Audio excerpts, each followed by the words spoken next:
10-10 number भी अगर हर एक पेपर में बढ़ा लूँगा तो मेरे टोटल 40 नंबर इधर बढ़ जाएंगे। पर और उधर मैं क्या बढ़ा पाऊँगा, जितनी मेहनत में से हो गया था मैं उस समय, क्योंकि फिर टेंशन आ जाती है इस बात की कि कहीं ऐसा ना हो कि हमारा इंग्लिश कंपलसरी ही रुक जाए। हेलो दोस्तों, आज का वीडियो बहुत ही महत्वपूर्ण होने वाला है उन सारे के सारे एस्पिरेंट के लिए जो अपना क्या 2025 में मेंस देने वाले हैं, या फिर क्या जो 2026, 27 या फिर 28 में मेंस देने की सोच रहे हैं। तो चलिए आज के इस वीडियो में हम लोग बात कर लेते हैं कि मैंने अपने 2024 के मेंस में क्या ऐसी मिस्टेक की थी जिसकी वजह से मेरा मेंस रुक गया था।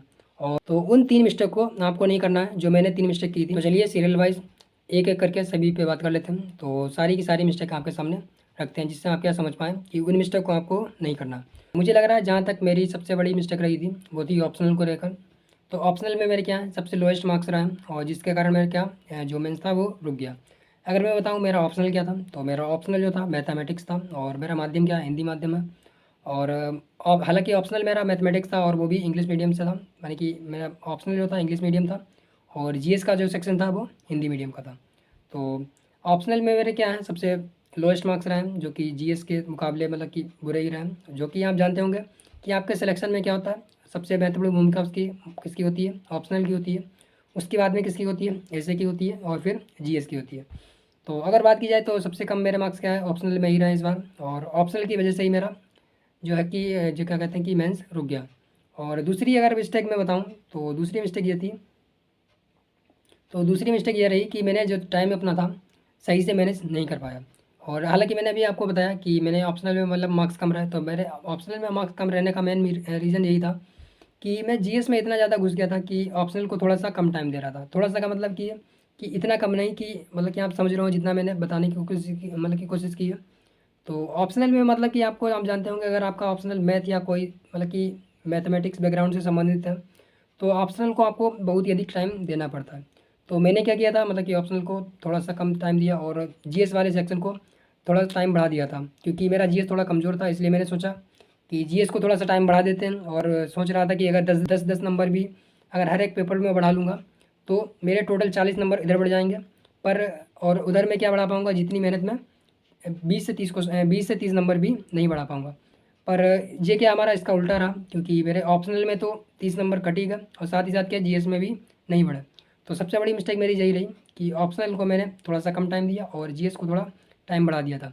तो जीएस में हालांकि मेरा मार्क्स क्या रहे एवरेज ही, और एवरेज से बिलो ही रहे। और उसके बाद में ऑप्शनल क्या थे, ऑप्शनल में और भी कम हो गए। तो सबसे बड़ी मिस्टेक मेरी यही रही थी। और दूसरी मिस्टेक मैंने बताया क्या, टाइम को सही से मैनेज ना कर पाना, यानी कि ऑप्शनल और जीएस को सही टाइम ना दे पाना। और अगर मैं तीसरी मिस्टेक बताना चाहूँ तो तीसरी मिस्टेक मुझे जहाँ तक लग रही है कि मैंने क्या किया था कि बहुत ही अधिक मतलब कि आंसर राइटिंग के चक्कर में मैंने लगभग बहुत ही ज़्यादा टेस्ट दिए थे। और डेली लगभग मैं 2 टेस्ट दे रहा था। और उसके बाद में क्या, दोनों टेस्ट देने के बाद में सही से फ्रेमिंग मतलब कि हो रही थी, तब भी फिर भी मैं सोच रहा हूँ, मुझे लग रहा है कि थोड़ा सा राइटिंग मेरी जो थी मतलब कि ज़्यादा लिखने की जगह मतलब कि ज़्यादा लिखने की वजह से मेरी राइटिंग जो थी थोड़ी सी ख़राब होती चली गई थी। तो हालांकि आप जानते होंगे कि मेंस में राइटिंग का भी बहुत अधिक इफेक्ट पड़ता है। तो आपको क्या है राइटिंग पे भी थोड़ा सा ध्यान देना चाहिए। तो मुझे जहाँ तक लग रहा है कि राइटिंग का भी मेरा थोड़ा सा फ़र्क पड़ा होगा, क्योंकि राइटिंग मेरी थोड़ी सी मतलब कि बिगड़ती चली गई थी। और उसके बाद में अगर बताएँ तो और उसके बाद अगर बताएँ तो इससे तीसरा गिनती मतलब तीसरा काउंट कर सकते हैं। तो तीसरी सबसे बड़ी मिस्टेक अगर इसको मैं बताना चाहूँ तो ये रहेगी कि मैंने जो क्या किया था कि अपना जो एक कंपलसरी पेपर होता है इंग्लिश कंपलसरी, तो इंग्लिश कंपलसरी को मैंने क्या किया था शुरू से ही ज़्यादा ध्यान नहीं दिया था। तो हालांकि जब अपना मेंस का बिल्कुल पास में एग्ज़ाम आ गया तब मैं देख रहा था, तो मैं जब मेंस का मतलब कि इंग्लिश कंपलसरी का टेस्ट दे रहा था तो उसमें मेरी क्या हो रही थी, बहुत ही अधिक स्पेलिंग मिस्टेक हो रही थी। और बहुत अधिक स्पेलिंग मिस्टेक होने के वजह से मुझे क्या थोड़ा सा बहुत ही ज़्यादा मतलब कि मेंटली डिस्टर्ब हो गया था मैं उस समय, क्योंकि फिर टेंशन आ जाती है इस बात की कि कहीं ऐसा ना हो कि हमारा इंग्लिश कंपलसरी ही रुक जाए। अगर इंग्लिश कंपलसरी रुक जाता है तो फिर तो सारा का सारा खेल ही ख़राब हो जाता है। तो वही मैं मतलब कि इस बात पे बहुत ही ज़्यादा तनाव में आ गया था कि ऐसा ना हो कहीं इंग्लिश कंपलसरी रुक जाए मेरा, क्योंकि मेरी स्पेलिंग मिस्टेक क्या हो रही थी, बहुत ही ज़्यादा हो रही थी। क्योंकि आप जानते होंगे अगर आप हिंदी माध्यम से हैं तो आपको पता होगा कि इंग्लिश कंपलसरी भी क्या होता है, हिंदी माध्यम के लिए एक चुनौती की तरह होता है। हालांकि मेरे इंग्लिश कंपलसरी माध्यम में मैंने मार्क्स देखे तो मतलब कि पासिंग मार्क अच्छे खासे थे, यानी कि 85 या 90 के अराउंड थे। तो यार इसका मतलब तो मुझे, क्योंकि मैं फर्स्ट मेंस दे रहा था तो फर्स्ट मेंस में इतना अंदाज़ा नहीं होता है कि यूपीएससी की कैसी मतलब कि मार्किंग रहेगी। तो इस बात का भी बहुत बड़ा तनाव रहा था मेरे मतलब कि एग्ज़ाम के दौरान।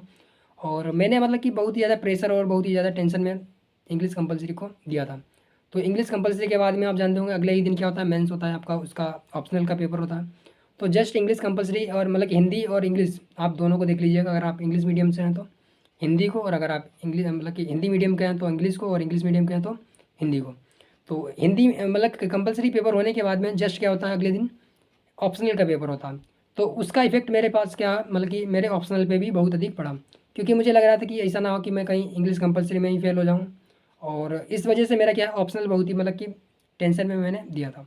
तो ऑप्शनल के देते समय मेरा क्या थोड़ी सी मिस्टेक भी हो गई थी। तो इसलिए क्या आप जानते होंगे कि अगर आपका मैथमेटिक्स अगर ऑप्शन मतलब कि ऑप्शनल है, और उसमें आप जानते होंगे क्योंकि मार्क्स होते हैं बहुत ही ज़्यादा वेरीज करते हैं। अगर आपने एक भी मिस्टेक कर दी तो आपका आंसर तो आने से रहा। अगर आंसर नहीं आता है तो फिर आप जानते होंगे कि जो 30 नंबर का क्वेश्चन है उसमें आपको शायद 3 नंबर भी ना मिले। तो यही होता है कि मार्क्स फिर बहुत ज़्यादा वेरिएशन कर जाता है। या तो आपके क्या आएंगे 300 आएंगे, या फिर आपके क्या 150 भी आ पाएंगे। तो यही होता है कि आपको ऑप्शनल भी बहुत ही सोच समझ कर चुनना है। तो यही मेरी सारी की सारी आपको मैंने बता दिया कि कुछ छोटी मोटी मिस्टेक, और छोटी मोटी क्या कहें, अगर बड़ी मिस्टेक कहूँगा तो यही मेरी सारी की सारी मिस्टेक थी जो मैंने आपके सामने रख दी है। तो जो आगे आने वाले 25, 26 या फिर 27 में मेंस देंगे वो इन सारी की सारी मिस्टेक को रिलेट कर पाएँ, तो मुझे आशा होगी कि मैंने अपना क्या काम कर दिया। और अगर मेरी वजह से अगर किसी 3 से 4 बच्चों का भी अगर मेंस क्लियर हो जाता है तो बहुत बड़ी बात रहेगी।